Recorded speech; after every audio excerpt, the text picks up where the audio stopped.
So tonight we're going to hear an amazing lecture. I've already decided it's amazing, by Joe Cunningham. Joe has been a professional quilt artist since 1979. He has written essays on the subject for quilt, catalogs, books, and magazines. His book, Men and the Art of Quilt Making, was the first book on its subject. He travels throughout the country to give lectures and workshops on quilt making. He was seen on the Peabody Award-winning PBS series Craft in America, the HGTV series Simply Quilts with Alex Anderson, as well as the Quilt Show with Ricky Timms and Alex Anderson and others. He has written or co-written 12 books and performed his musical quilt show, Joe the Quilter, for guilds and theaters nationwide. His quilts are in permanent collections with the DeYoung Museum, the Shelbourne Museum, the Newark Museum, San Jose Museum of Quilts and Textiles, and many private collections. And I'm sure all of you know that already. But now we get to hear from Joe himself.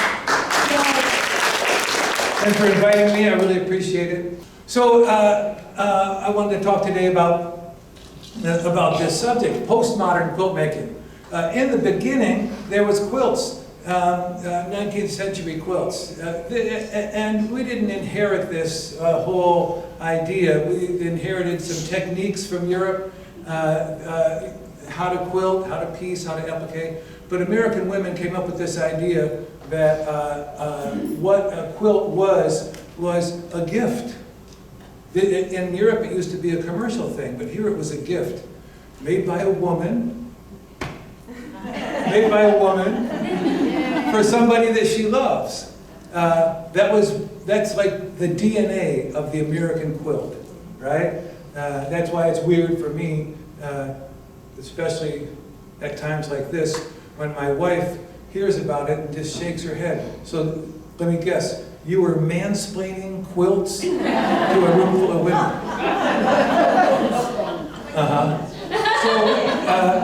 So that's the whole definition of what an American quilt is. American women invented the block style like this one, or like this one, and invented innumerable blocks and layouts and all kinds of things. The most important thing that they invented, in my mind, was this idea that you can sew anything together any way you want. You can invent a block. You can invent a format. You can invent anything you want. You can sew anything together. This is an idea that only American women came up with. In Europe, quilts were for rich people, and they looked similarly. There was very few styles of quilts. There was medallion quilts, whole cloth quilts, strippy quilts, very few other styles of quilts. But in America, once it became a gift and not a commercial thing, it became something that it went universal. So that by the mid-1800s, it was almost every woman in America made quilts. And it's still an American woman's birthright to make a quilt. Nobody asks you when you're 13 if you make a quilt, or when you're 93 if you're a woman. Nobody asks you, oh, why'd you do that? But for a man, it's totally weird. Quilt making became identified with Americana, with all things early American. So when the bicentennial came around, people made bicentennial quilts by the score, red, white, and blue, and there was quilt contests, and there was a renaissance starting before the bicentennial and during the bicentennial. There was this whole idea of quilt making blew up, and these old forms like this medallion from 1820 to 1840.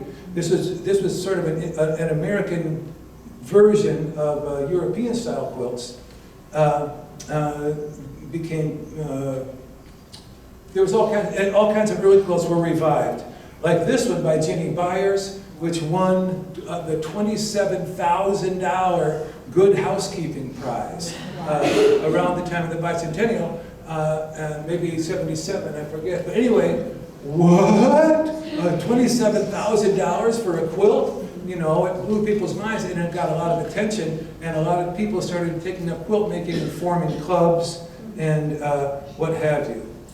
So because of Ginny Byer's quilt in particular, this medallion format that's just like the last one, right, laid out, became very, very popular. And this became something that's still done very often in the quilt scene today, is fancy medallions. This one's by Margaret Solomon Gunn, and it just won first prize somewhere. But you can see how it's based on the early quilts, right? This fancy medallion layout. Well, even Amish quilts used this medallion format, even if it's a center diamond. They use this kind of a format, and I noticed that just lately, here's one called Beyond Reason by Andrea Petrocelli. So this format has remained with us. But there's been lots and lots of innovation, and old-fashioned quilts, like this one is from 1830 to 40, is a very typical quilt from the 19th century. And as you'll notice, it's not really symmetrical. And those 9 patches don't really line up in the bars. You see what I mean? And then there's those 2 bars of pieced work, and then the 3, and then there's just 1. It's not symmetrical, which is very often what we think we have to do. You notice the ones along the bottom. There's 3 sort of clumped together towards the left, and then there's different stuff. So this is a real 19th century quilt. In the 20th century, we came up with this idea that everything should be perfect. The ideal quilt is perfect. And by perfect, what they mean is symmetrical, right? Everything lines up. The corners are resolved and all that sort of stuff. Well, about, I don't know what year, about 20 years ago, I saw a quilt like this that somebody had bought from Bloomingdale's. I said, what? I said to myself, it was made by a woman named Denise Schmidt. Well, she's a RISD graduate, and she had this idea that, well, hey, a quilt doesn't have to look like those old things. A quilt can look like anything you can think of. And what if I thought of a quilt as this simple pattern that could be reproduced and that could be easily quilted and then could be sold for dough through a fancy department store? A woman could maybe make a living like that. So Denise was quite successful with her first run of quilts. And then other people got onto this idea that we could make quilts that looked not like those musty old Civil War era colors. We could use modern colors. Yeah. Look at this. We could use, like this one, it's by Salt City Quilting.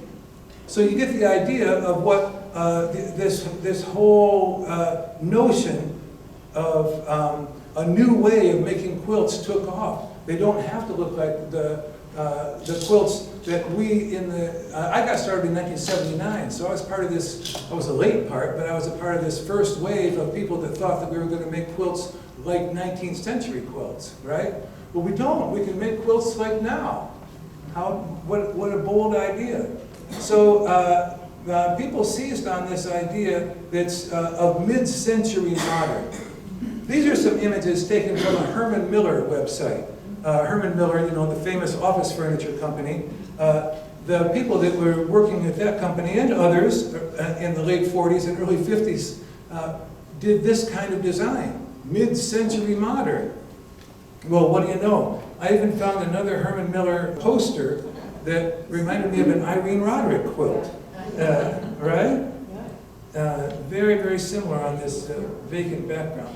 Well, then what happened was people decided, well, not only can we make things with this kind of modern aesthetic, but we should. And so I found this by Weeks Ringel. She was an early proponent of the modern style. And I'm just going to read it. For us, a quilt is modern if it's a new pattern or technique and it's also a functional quilt. Got it? Anyway, if it's a log cabin or churned ash or whatever, it's a traditional quilt, regardless of the colors. Asymmetry, negative space, solids, palette, it's all irrelevant. It's simple. Is it a pattern inspired by the 19th and early 20th century life? Or is it expressive of the time in which we live, like our tube socks quilt? or Elizabeth Hartman's iconic animal quilts, or Millefiori quilts. Also, is it functional? If your inspiration is from history and traditional patterns, it's not a modern quilt. Okay? You got that? If it's from history, it's not a modern quilt. If it's a traditional pattern, it's not a modern quilt. Can it go in the washing machine? Now, there's a definition for you. If not, if it can't go in the washing machine, it's an art quilt. Okay? Our definition has always been simple and easy to understand. Judges' lives and those of the quilters who enter competitions would be much easier if they stuck to a simple definition. Having a simple definition also allows for a wider expression, varying from highly bold and graphic quilts to lower volume, visually softer quilts. Rachel May's seminal book, Quilting with a Modern Slant, is the only book you need on this topic. Okay? So let's just settle it. If it's a traditional pattern, it's not a modern quilt. Okay? If it can be thrown in, if it can't be thrown in the washing machine, it's not a modern quilt. It's an art quilt. It's an art quilt. And modern quilts are not art quilts. So, I read a manifesto very much like this and thought, what is going on with this? This was like 15 years ago or so. I read this modern quilt manifesto. It was a whole set of conditions that a quilt would have to meet to be a modern quilt. And I thought, what is this? And I heard there was a modern quilt guild in Redwood City. So I went to the meeting. I paid my $50. I joined the guild, you know, to see, I don't know, what is this thing? And at Show and Tell, it was a very low volume meeting. And at the Show and Tell, the first quilt that a woman held up was, she said, I just made this 9-patch from my boyfriend's flannel shirt. And I thought, well, but you know, the manifesto here, it says you can't do that. And you're supposed to be using asymmetry, and you're supposed to be doing all these things. Well, it dawned on me eventually as I watched what happened, and I watched the evolution of QuiltCon, first the invention and then the evolution of QuiltCon, and I talked to modern quilters, and I realized that nobody really understood the manifesto or cared about it.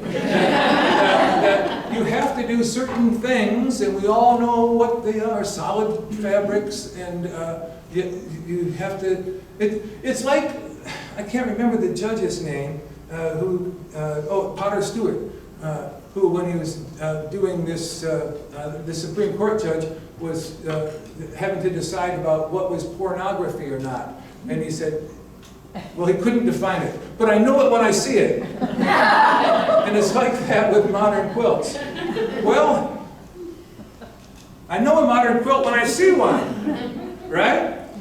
So over the years then, the manifesto has changed. I got this off from the Modern Quilt website. Here we go. Here's how you decide. Bold use of color. High contrast and graphic areas of color, improvisational piecing, minimalism, maximalism, expansive negative space, alternate grid work, modern traditionalism. In other words, we can't define it either.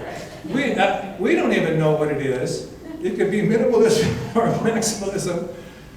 But if you're going to get into QuiltCon, then you have to, it's safest to use solid colors. We know that. So this is a quilt by a student and friend of mine, Jackie Benedetti.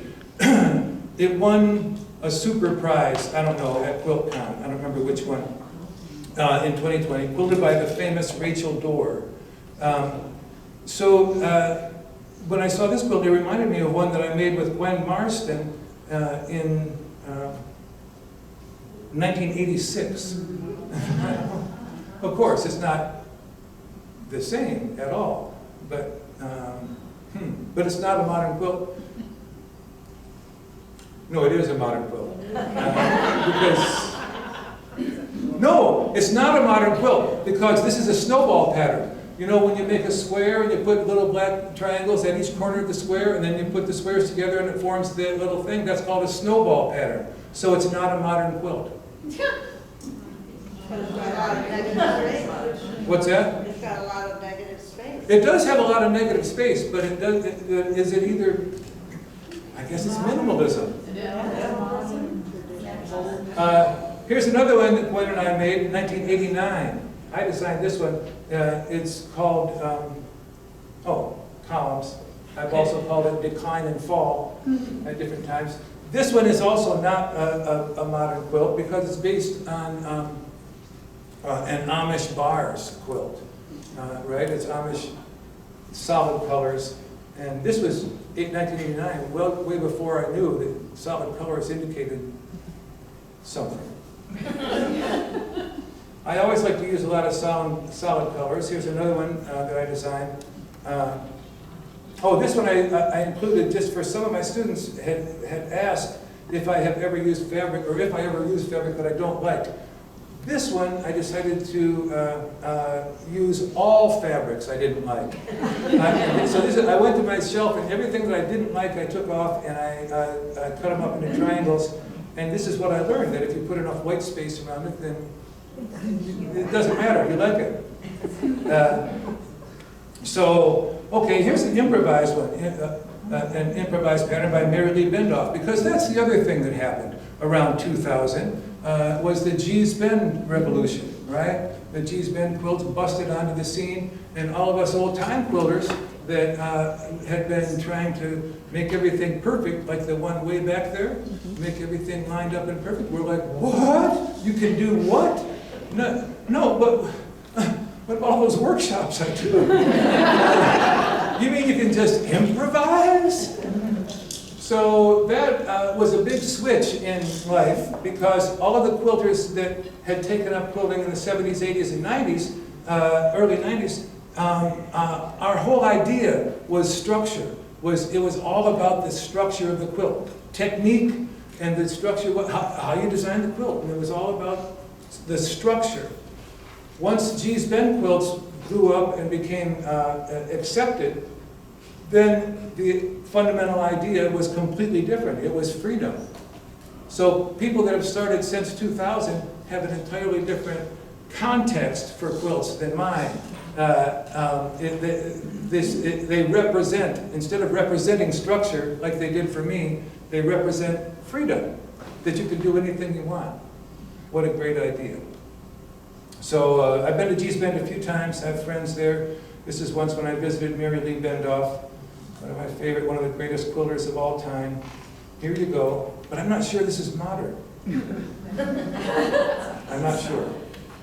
Another one of Mary Lee's. So now there's a whole new generation of quilters that are, some of them even have gone to QuiltCon and won prizes, like Heidi Parks, I think, has won prizes. Heidi's, is this minimalism or maximalism? I love her work because it's so free. Also, Zach Foster, another fascinating younger person, who also doesn't seem to be doing anything that is bound by somebody else's ideas of by anybody else's aesthetic. Similarly, Luke Haynes, I brought a few of his, a good friend of mine. He's crazy, man. And his artistic sense is just first rate. So he's always doing something interesting. Here, as you can see, he's cutting up old quilts and sewing old quilts together. And then he's putting on, well, in this case, a badminton shuttlecock. That's an imitation, I feel, of a Claes Oldenburg sculpture, you know. He always likes to have art references. I don't know who this is referencing. I'm sure it's some kind of an art reference. So, these are some of his latest quilts. He's been through many styles. And this is a Jeff Koons reference. So he's very tuned into the modern world. And Luke and I, we were friendly from the minute that we met, but we came at it from totally different places. I came up studying with old ladies around quilt frames in church basements. And he came at it from architecture school and didn't know anything about the history of quilts. And so over the years, he's learned and learned and learned.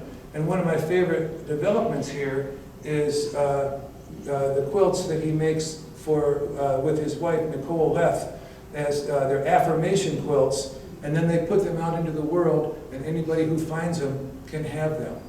And like, it's the idea of a charity quilt done in a super cool way, I think. They do these affirmation quilts, and I just love them.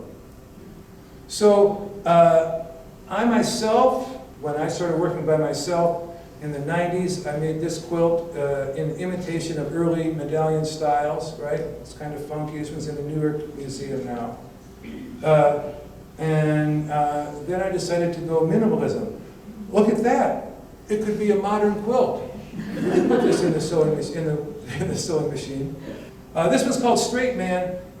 Just as a side issue, I named it that because in San Francisco, we used to have the weekly papers, and in the weekly there was a column, a sex advice column by Dan Savage, and I loved reading this column. It was always hilarious, and as soon as this one letter would come up over and over and over, every couple of weeks, every 3 or 4 weeks, some guy would write in and go, "I'm a straight man. I've always been straight, I'm heterosexual. I'm a very straight man." I'm a heterosexual male. And then the other night, something really weird happened.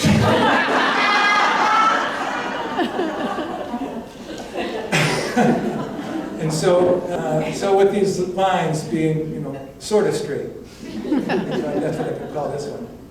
I made a whole series of those, but I discovered that I could use bias tape to make all kinds of lines. Like these. Bias tape changed my life.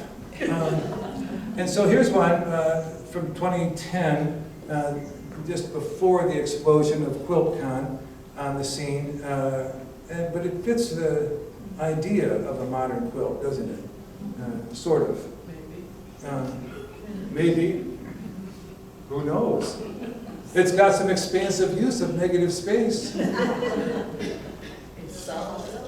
But I've been interested in doing things that don't look like somebody else's aesthetic.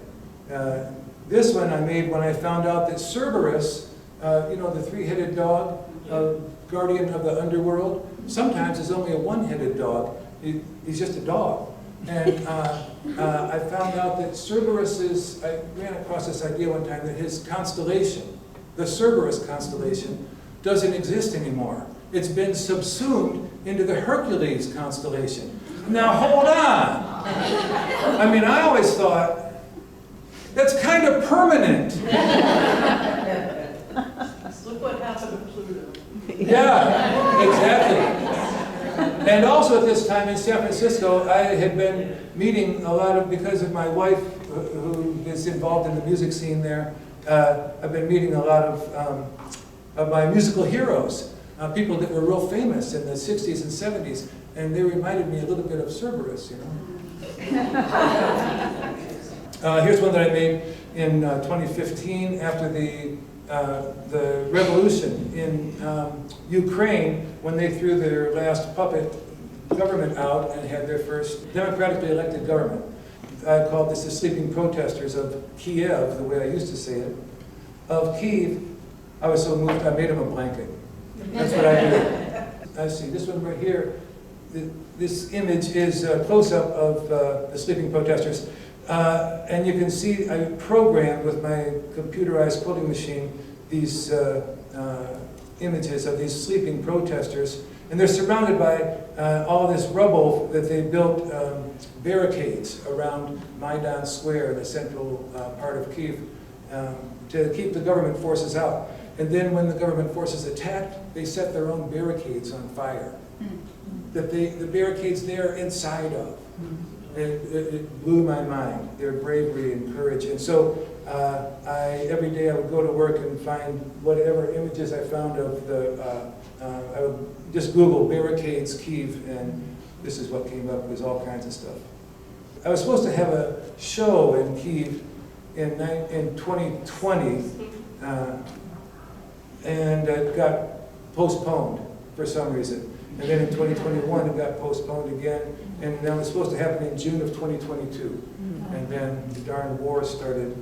And so I made another, this is a triptych of quilts called Mariupol. It's all about the war. So I have a show at a museum on Cape Cod. This is in there. That's what the name of the show is, Quilts for These Times. It's quilts, the way I make quilts, now that I'm not constrained by the idea of what a modern quilt has to be. I, like many others, I feel that I'm in the postmodern era, and I can do whatever I want. All the quilts in this show are on current topics. This one's called 4,000 Beagles. The government busted a beagle farm several years ago, and I think in 2021. And they just got fined. Last month, the fine came down to these people that were running this beagle farm. $45 million they got fined for the inhumane treatment of the beagles, which just knocked me out. The government ended up with 4,000 beagles that they had failed to do it, and they found homes for all 4,000. So now, yeah. So I wanted to make a quilt honoring that idea. Here's another one out of that show. It's called Riptide. I made this when I read an article about the riptide off the coast of California where I live, and the article was all on the subject that there's no such thing as a riptide. It should be called a rip current. So, Ixnay with the riptide. It reminded me of what a modern quilt is. And so, then part of the show that I have at this museum is they hired me to cover the whole museum, or the old part of the museum, with patchwork made out of recycled spinnakers. So that's what's going on for me right now. And I feel like, who knows, I can make quilts any way I want because I'm a postmodern quilt maker. So I thought what might be good would be to show some of the quilts that I've made recently. So here's a quilt that I made when we were pulling out of Afghanistan. The news of the day, every single news person kept saying, was this a failure of intelligence? Was this an intelligence failure? Was this a failure of intelligence? And so on, over and over and over. And I kept thinking about it and thinking, well, you know, that's the story of my life. It's a series of intelligence failures. Yeah, of course.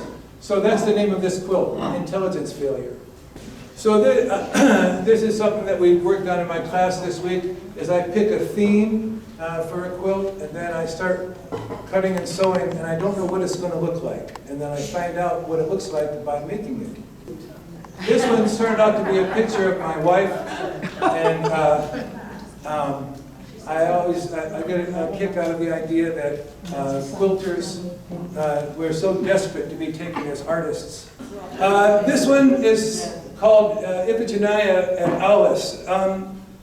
During the pandemic, all the crazy, insane wars going on, and I read a bunch of books, 3 books, about the Trojan War. I've always been interested in the Trojan War, and Ulysses, and the whole thing. And so I got struck in particular by this one moment when this 1,000 ships meets at Aulis, and Agamemnon, the big boss, is all ready to send them all off to Troy to destroy it and get Helen back. And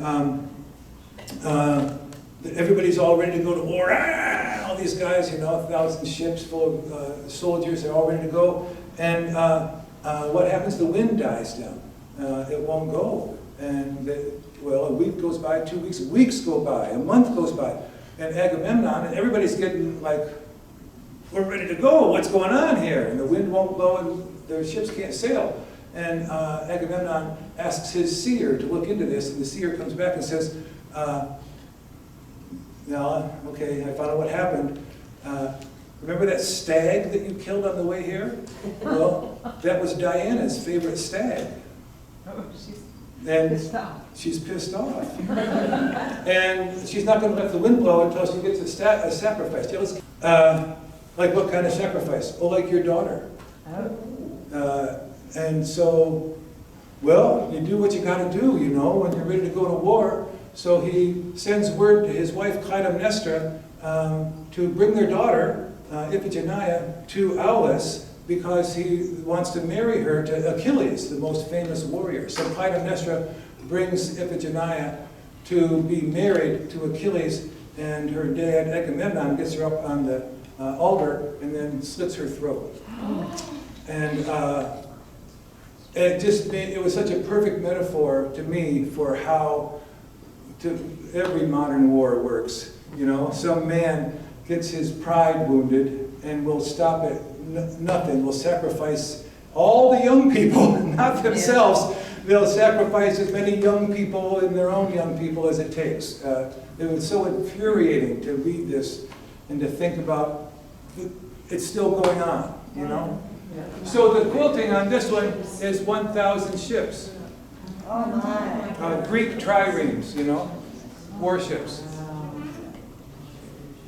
This one, I started making the coastline of San Francisco, and started cutting and sewing, and I cut it and sewed it up, and there it is. And then for the quilting, I had a whole other idea. I get a little weary of people cutting up really nice old quilts to make a jacket out of. Like, you know, there's ratty old quilts, like the ones that Luke Haynes uses. He'll use the good part of a ratty quilt, and that's fine, that's fine. But using a really nice old quilt and cutting it up and making a garment out of it, I actually read people that say that they're honoring the quilt. That's not honoring it. That's not how I honor a painting, for instance, is by cutting it up and making a placemat out of it. So anyway, and so my stance is if you want to cut up a quilt to make a jacket, make the quilt. And that's what I decided to do. So I hired a clothing designer, Connie Walkershaw, to put her jacket pattern on here. So you can see here's the left side front, here's the right side front, here's the back down here, collars, sleeves, and so on. So what I have yet to do, and I want to do as soon as we can arrange it, is I want to make a video of me cutting it up and Connie sewing her jacket out of it. We'll see. So here's one, when I got a digital camera, I went crazy photographing tar patches on the highway. I had a bunch of them embroidered on 6-inch squares, and then I cut them up and put them together like this with this big swath across, like it's some kind of alien cuneiform, you know. To me, it's like a language that I keep trying to read, but it doesn't read. And so I got that done, and then I decided I wanted to quilt it with something completely different, and so I transcribed an engraving from 1512 by Albert Dürer. It's called St. Michael Slays the Dragon. You know, the devil and his henchmen are making a run at heaven. They want to take it over. And Michael and his henchmen are putting down the rebellion up here in the sky. And across the bottom you can see it's the, the pastoral village scene with all of the ignorant humans that don't understand what's going on up in the sky. Any other questions? Questions of a personal nature? Careful. Why have you chosen to do 6 by 6? Why have I chosen to do 6 foot by 6 foot quilts? Funny you should ask. I consider myself a quilt maker. Very often, when people start using the quilt medium to make art, they stop making quilts because they want to seem more like legitimate artists and not just some old quilt maker, like your aunt, you know. My Aunt Shirley used to make quilts, you know, oh yeah. And you don't want to be associated with that crew, so you start making fiber art, whatever you might want to call it. And to me, it suggests that there's something shameful about making quilts. There's something less than art to make in making a quilt. I mean, what I'm doing is I'm making a human scale thing. If you see the Leonardo da Vinci, what's that? What's his name, man? Yeah, it's about 6 feet. It's about 6 feet square. So I'm making a human-sized thing that can wrap you up against the coldness of the universe. And that will also, I hope, look at home on the walls of a museum. So my mission in this world, such as I have one, is to keep making quilts at such an artistic level that they can be accepted as both things. So also I'm a little bit reactionary in that we quilters were excluded from the art world, and so we built our own world. Like this conference as a case in point. We build ourselves this world here with its own set of aesthetic considerations, its own set of things that we reward and punish. Maximalism? Oh, no, that's rewarded. And our own set of references. And it doesn't have anything to do with the art world. So then I've had sort of a reaction against it. At different times, I want my stuff to be accepted in the art world, and then I'll go through phases where I say, the hell with the art world. They didn't want us. We don't need them. We got our own world here. And so I'm a little torn about all of that. But basically, I want to keep being a quilt maker who makes art. Right.